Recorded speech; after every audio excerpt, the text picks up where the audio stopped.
Sir हमारे channel पे आपका स्वागत है।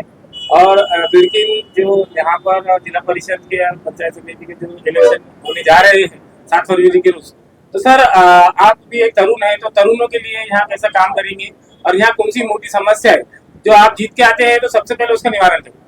सबसे पहले जो आपने जो बात करी, क्या तरुण के लिए कौन कौन सी समस्या है। तरुण के लिए मैं सबसे पहले हमारी इधर जो दिल्ली मुंबई इंडस्ट्रियल कॉरिडोर है, जो हमारे इधर डीएमआईसी चालू है, डीएमआईसी के अंदर अभी जो मेरे भाई है नव तरुण जो है, मेरे माता भगिनी है, ये सबके लिए मैं डीएमआईसी के अंदर ज़्यादा से ज़्यादा उनको हमारे स्थानिक के युवकों को कितना प्राधान्य मिलेगा उसके लिए मैं सबसे बड़ा काम करने वाला हूँ। क्योंकि अभी डीएमआईसी में जो बड़े बड़े फैक्ट्री आती है, अभी टोयोटा हो गए, उसके बाद जेएसडब्ल्यू हो गए, आथर हो गए, आथर मिंडा हो गए, ये बड़े बड़े प्रोजेक्ट हमारे बिडकिंग के अंदर आ रहे हैं अभी। और आने के बाद वहाँ पे अगर देखा जाए तो अपने स्थानिकों को अभी कोई प्राधान्य वहाँ पे है नहीं। तो इसीलिए हमारे जो युवक है, जो अभी व्हीकल बोलो या कौन कौन से भी जो भी है, तो उसके अंदर जो बाहर के कोई नागपुर से आता है, कहीं बम्बई से आते हैं, कहीं पुणे से आते हैं, ये लोगों को बड़े बड़े कॉन्ट्रैक्ट ऑफर मिल गए। ये कॉन्ट्रैक्ट मिलने के बाद हमारे जो गाँव के जो नवतरुण है, यहाँ के लोग क्या कर रहे हैं, अभी व्हीकल का अपने पकड़ के चला, तो उसके अंदर जो बड़े बड़े कॉन्ट्रैक्ट वो बाहर के लोगों को मिल रहे हैं। और हमारे यहाँ पे नवतरुण जो है, उनके हाथ के नीचे वहाँ पे काम करे, उनके व्हीकल वह रोज से लगा रहे, कोई महीने से लगा रहे। इसीलिए हम ऐसा चाहते हैं कि डायरेक्टली हमारे गांव के लिए उसके लिए 70% मैं ऐसा वहाँ पे ये रखने वाला है। 70% हमारे गांव का वहाँ पे राखीव कोटा वहाँ पे होना चाहिए। राखीव कोटा 70, वैसा तो 101% होना चाहिए, मगर हम 70% इसीलिए बोल रहे कि 70% हमारे गाँव का वहाँ पे होना चाहिए।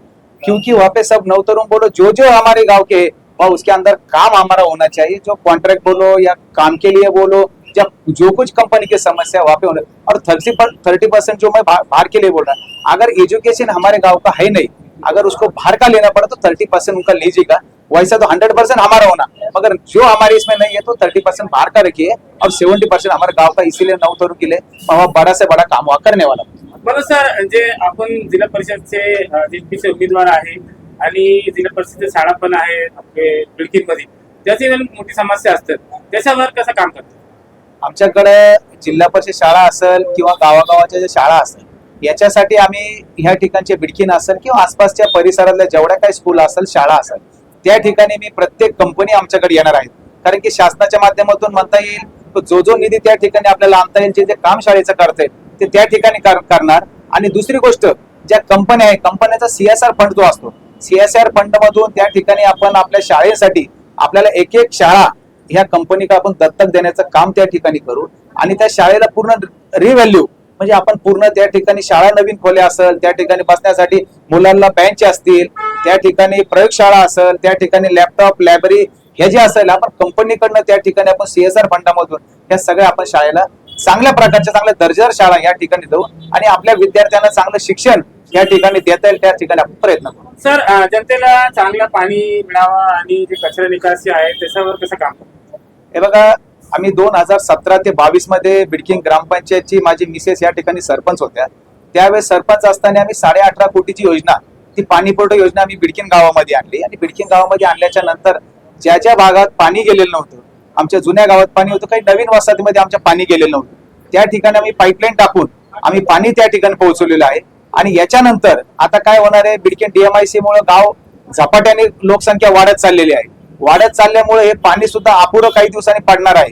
तर त्याच्यासाठी आम्ही डीएमआयसीच्या माध्यमातून, डीएमआयसी मधून आमच्या गावासाठी आम्हाला कसं पाणी मिळता येईल, आम्हाला त्या ठिकाणी आम्हाला परत डीएमआयसी मधून आम्हाला पाण्याची सुविधा उपलब्ध करून द्या। त्याच्यामधून आम्ही पाणी घेणार आणि नवीन वसाहतीमध्ये जितकं 4-5 दिवसाला जे पाणी आहे ते आम्ही कमीत कमी 1 ते 2 दिवसावर कसं आणता येईल, यांच्यामधून कसं पाणी घेता येईल त्यासाठी आम्ही प्रयत्न करणार आहोत। सर आपण जिल्हा परिषदचे उमेदवार आहे आणि पंचायत समितीचे उमेदवाराचं नाव सांगा। आमच्याकडे माझे सहकारी मित्र, मी सध्याला जिल्हा परिषद गटामध्ये बिडकिन या गटामधून मनोज नंदकिशोर पेरे मशाल या निशाणे समोर उभा आहे।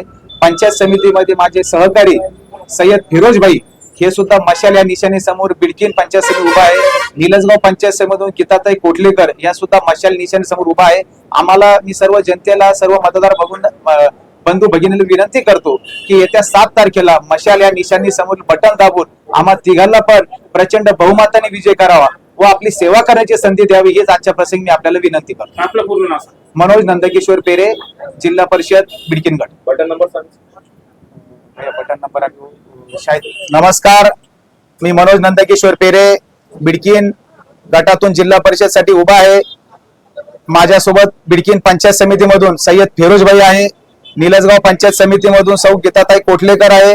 आम्हा तिघांना सुद्धा येत्या 7 तारखेला मतदार राजांनी, बंधू भगिनींनी 7 तारखेला मशाल या निशाणी समोरील बटन दाबून आम्हाला तिघांना पण प्रचंड बहुमताने आपण विजयी करावं व आपली सेवा करण्याची संधी द्यावी. सर्वांना ही विनंती करतो. थांबतो. जय हिंद, जय महाराष्ट्र.